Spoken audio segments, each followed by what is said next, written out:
ден, почитувани гледачи. Втора година поред, првиот круг на знаменитиот традиционален супер турнир од 20-та категорија се одржува во мексиканскиот град Морелија, овој пат од 16 до 25 февруари. По 4-дневна пауза и прелет преку океанот, шахистите се селат во шпанското градче Линарес, каде што од 2 до 11 март ќе го одиграат вториот круг од турнирот. Листата на учесниците ја сочинуваат Веселин Топалов, Вишванатан Анант, Левон Ароњан, Петар Леко, Александар Морозевич, Петар Свидлер, Магнус Карлсен и Васили Иванчук. Вкупниот награден фонд изнесува 314.000 евра, од кои на победникот ќе му припаднат 100.000 евра. По 4 одиграни кола води тигарот од Мадрас, индискиот велемајстор Вишванатан Анант со 3 поени. Ги совлада Карлсон во третото и Морозевич во четвртото коло. Најмладиот Магнус Карлсон е сам втор со 2,5 поени. Тој победи против Морозевич во првото коло и против Иванчук во четвртото коло. И покрај нестрекниот пораз од Анант во третото, сепак е сам на второто место. Треба да се напомене дека супер турнирите на кои што беше учесник во Москва, односно во Вајканзе, каде што не доби ниту една партија, очигледно дека му беа на полза на еден од најголемите светски таленти и тој веќе се навикна на најсилните велемајстори во светот и почна да ги победува.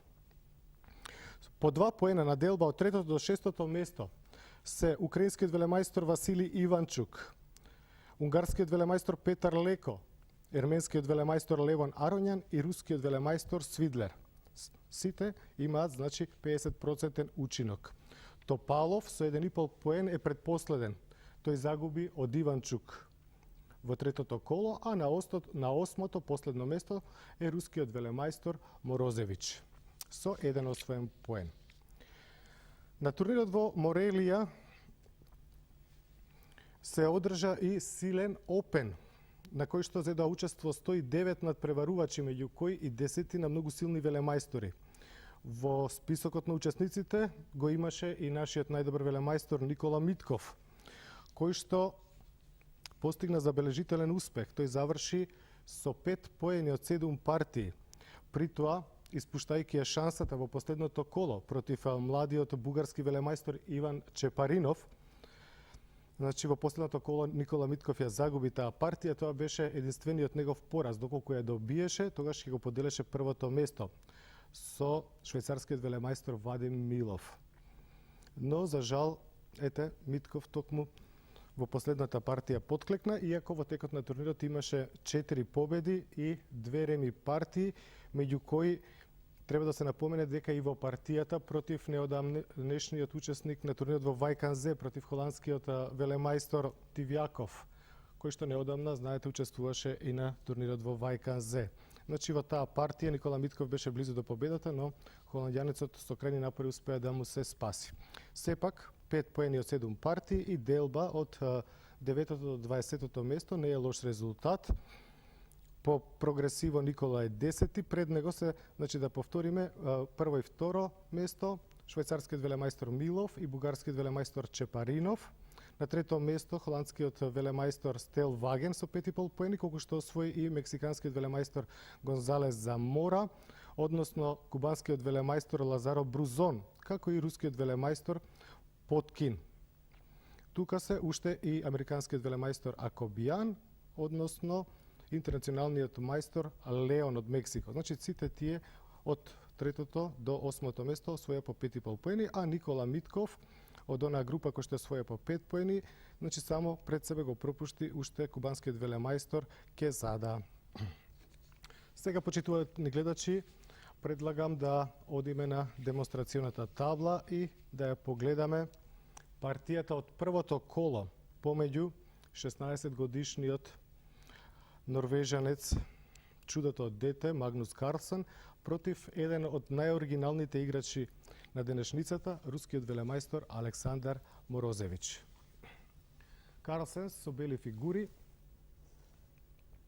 против Морозевич се отвори со потегот D2, D4, а Морозевич ќе се брани со кралско-индиска одбрана. Конј F6, C4, G6, G3. Прво мало изненадување за Морозевич во кусата, но многу плодотворна пракса на младиот норвешки велемајстор.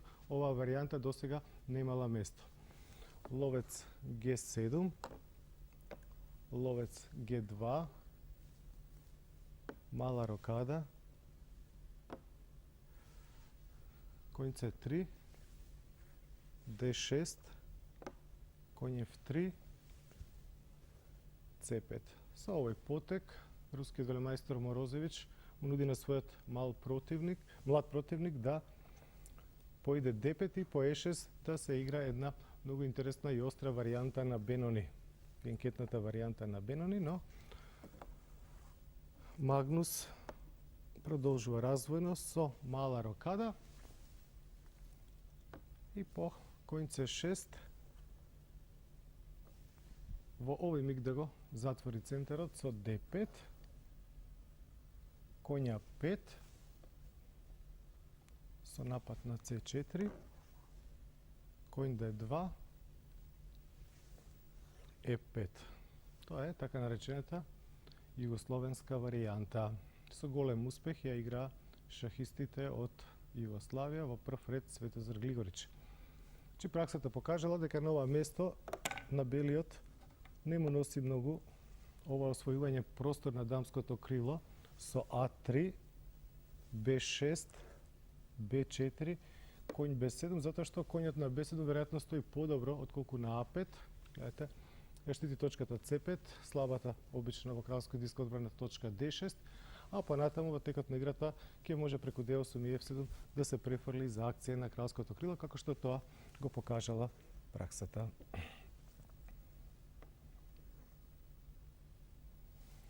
По Е5 логичен потек, Б3 брани на С4, го ослободува коњот од таа задача и сега потегот на Глигорич, конј Г4. Прв пат го игра Глигорич. Јасно е дека црниот сака да отвори пат за Ф пешакот со Е5, тој веќе определил дека ќе игра на кралското крило.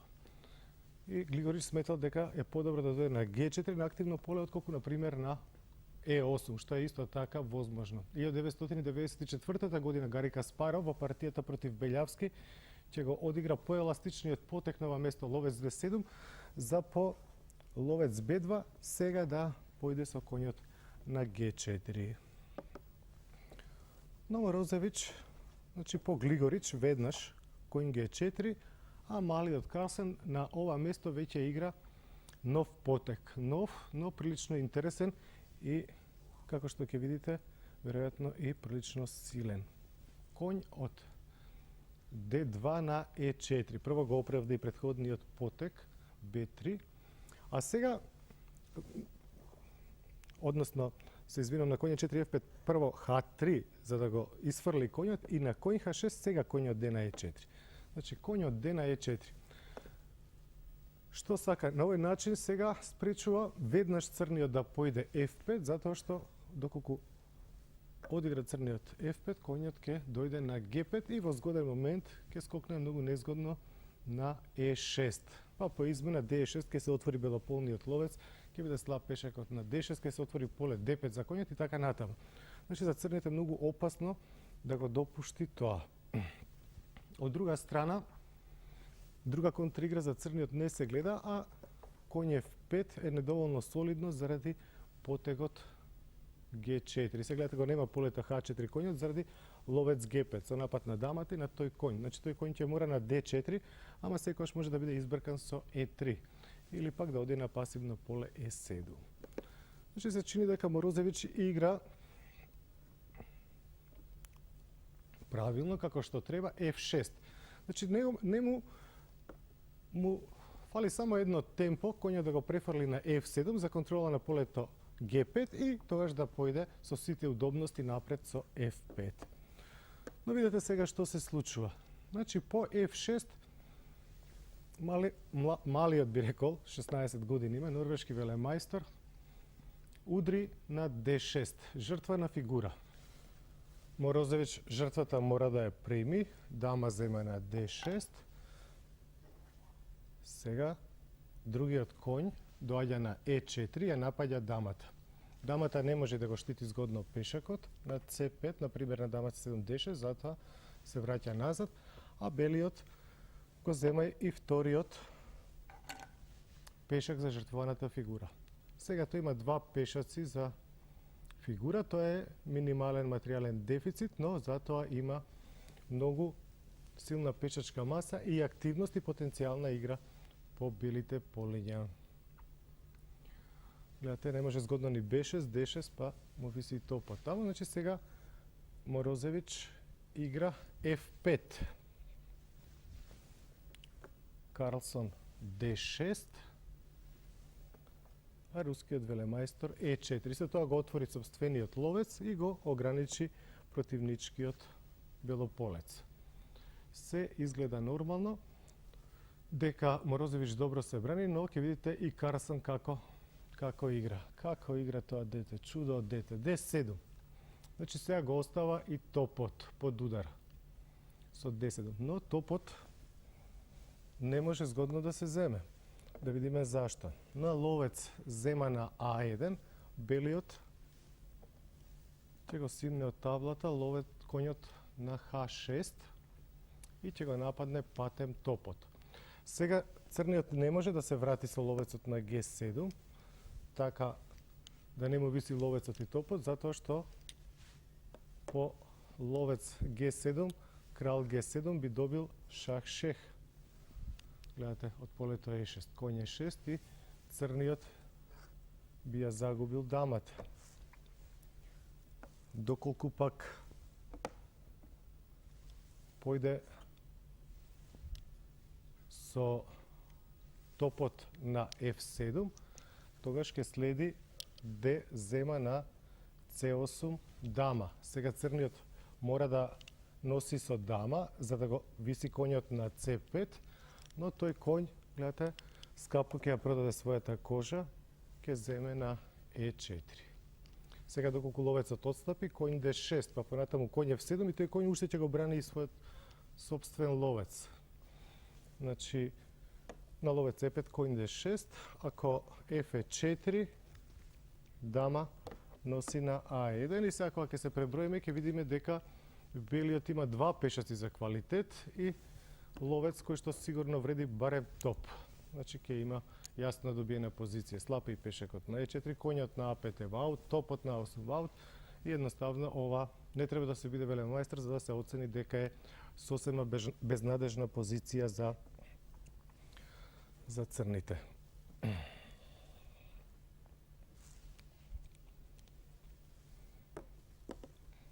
Да се вратиме брзо назад.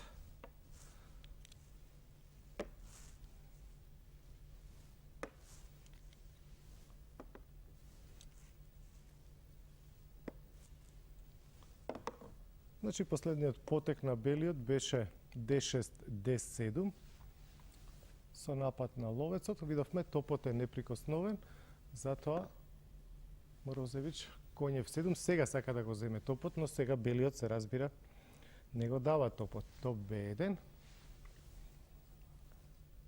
дама на E7. Сега е моментот да се врати жртвуваната фигура, D зема на C8 дама, топ од Да на C8, коњ А4, топ од F на D8 со напад на дамата, дама E1 со напад на коњот, коњот се враќа назад и белиот коњ доаѓа на C3,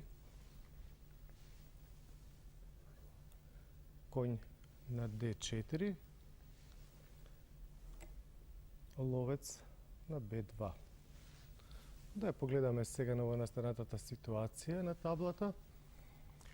Гледате, белиот има пешак повеќе, но црниот има одредена активност. Гледате, топовите се добро поставени, има мал притисок по дијагоналата, на белиот му е малку тесно на кралското крило, но сепак ќе покаже партијата дека црниот нема полна компензација за пешакот. Нема полна компензација првенствено заради тоа што белиот има силно упориште за својот коњ во точката D5, во таа важна централна точка. И кога тој коњ ќе дојде на D5, црниот практично нема можности да го дислоцира од таа силна позиција, а од друга страна пак црниот коњ на D4 ќе биде уништен од ловецот на B2. И, значи, можеме да заклучиме дека црниот нема доволна компензација, целосна компензација за жртвуваниот пешак. Гледајќи дека главната опасност за него е коњ D5, тој со сите сили се обидува да го одвлече вниманието на белиот и затоа предлага жртва на уште еден пешак со потегот B5. Идејата му е на E3, коњ C6, коњ зема на B5, со коњот до D7 да дојде на централното поле E5 и да ги добие точките D3 и F3. Гледате се, тие точки се слаби и сега белиот ќе мора да премине во одбрана, консолидација на својата позиција, а црниот ќе има долготраен притисок, иако за со два пешаци дефицит. Но, како и да е, значи, Карлсен многу научи на последниве два супер турнири, иако се уште е до некаде дете, например со Ароњан во второто коло со фигура повеќе дозволи противникот да му продаде еден трик и да му ремизира.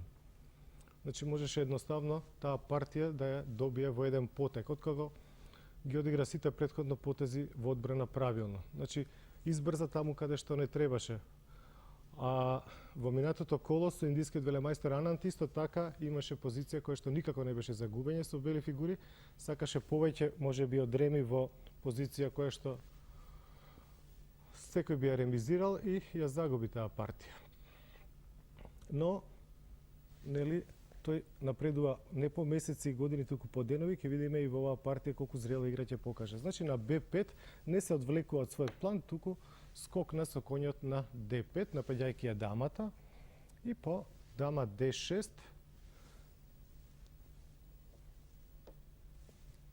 го свивна од таблата силниот централизиран црн коњ на D4, ловецот зема на D4, топ на D1,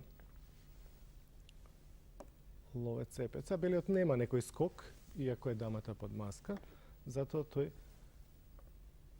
пасивната дама од E1 ја активира од полето A5, дама A5 и на Б зема на C4 дојде со коњот на E3, за да земе со фигура на C4, да не си ја расипе пешачката структура. Ова беше еден важен момент во партијата каде што рускиот велемајстор можеше да одигра дама B6. Тоа е потек кој што чинам заслужува внимание.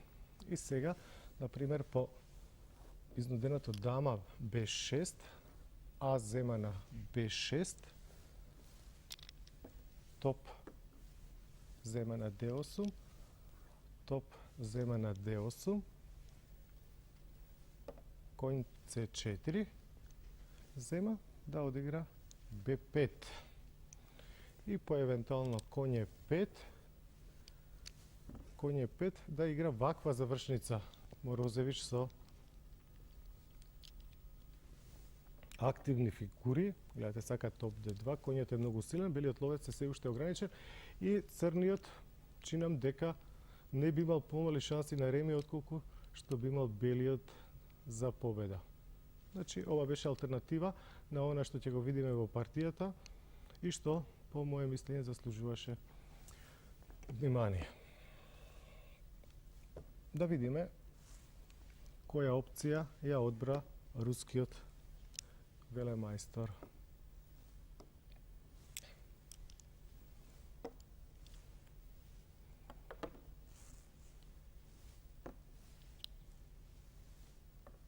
Значи, тој по коњ Е3 не дојде со дамата на Б7, туку на Б6, пардон, туку на С7. Дама зема на С7. Ловец С7. Коњ С4. Коњ Е5. Значи, идејата на рускиот велемајстор е да игра со разнобојни ловци. Но разнобојните ловци никогаш не гарантираат реми кога и топовите се присутни на таблата. Белиот ќе замени еден топ, но вториот се разбира ќе го задржи. Топ зема на Д8, топ зема на Д8, топ С1. Замена и на С4, коњ зема на С4, топ С4. Сега ќе видите како Карсен ќе игра искусно оваа завршница. Топ Д1 шах, ловец F1, ловец D6.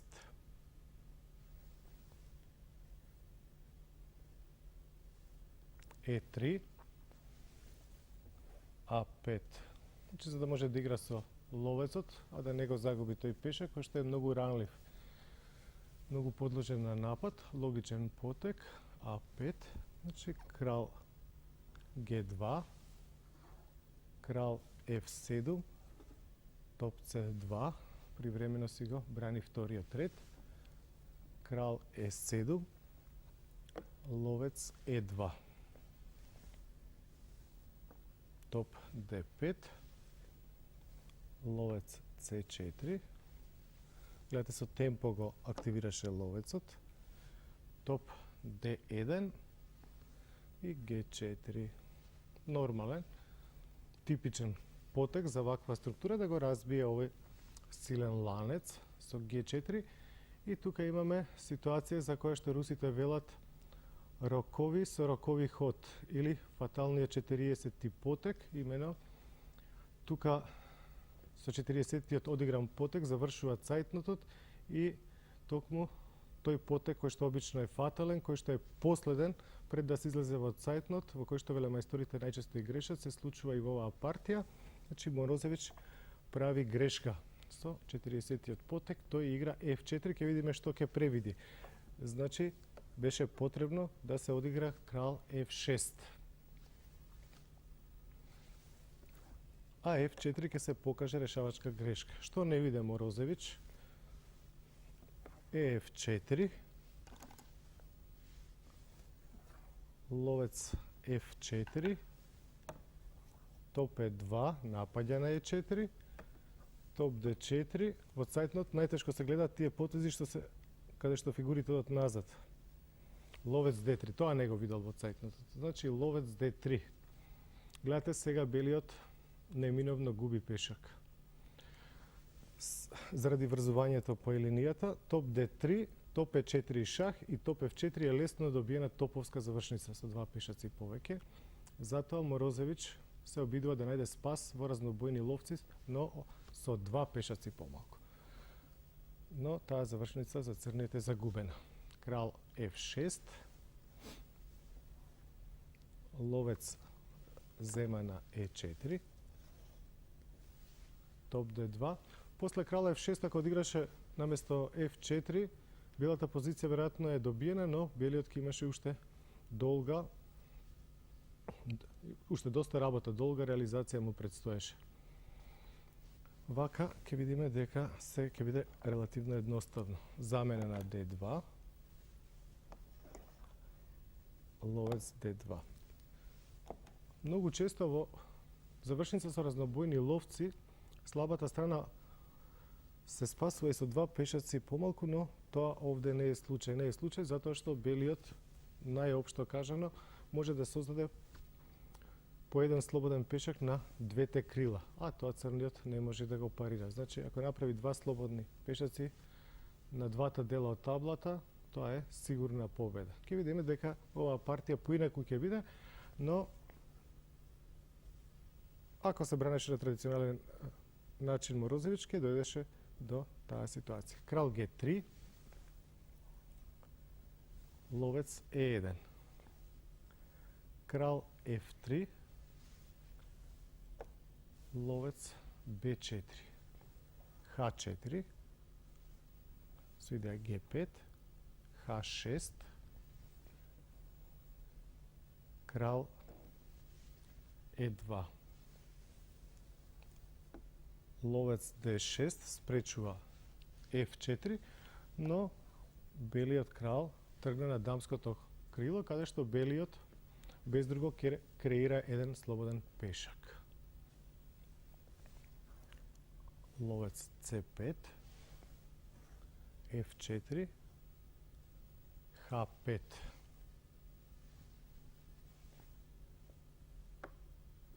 G5, шах.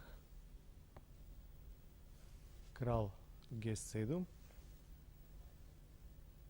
крал C4. Ловец E3. Ке видиме, белиот не се плашеше да ги постави своите пешаци на црно, затоа што додека црниот се ќе видиме ги зема тие пешаци на кралското крило, белиот ќе го земе последниот пешак на дамското крило и ќе биде побрз во таа трка. Крал B5, ловец зема на F4, крал зема на A5, ловец G3. На норвешкиот велемајстор се разбира дека не му представувало особен проблем да пресмета дека неговите пешаци се побрзи од противничките. Ловец H4, A4. Значи трансформација на материјалната предност во позициона за подоцна да дојде повторна трансформација од позиционата во материјална. Ловец G5, A5, крал F6, A6, ловец E3, крал C6, G5, B4. Гледате, белите пешаци се побрзи.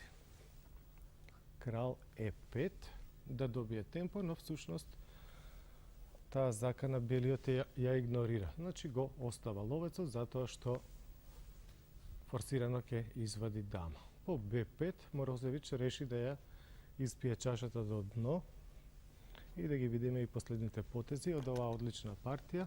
Крал зема на E4, B6, G4, A7, G3,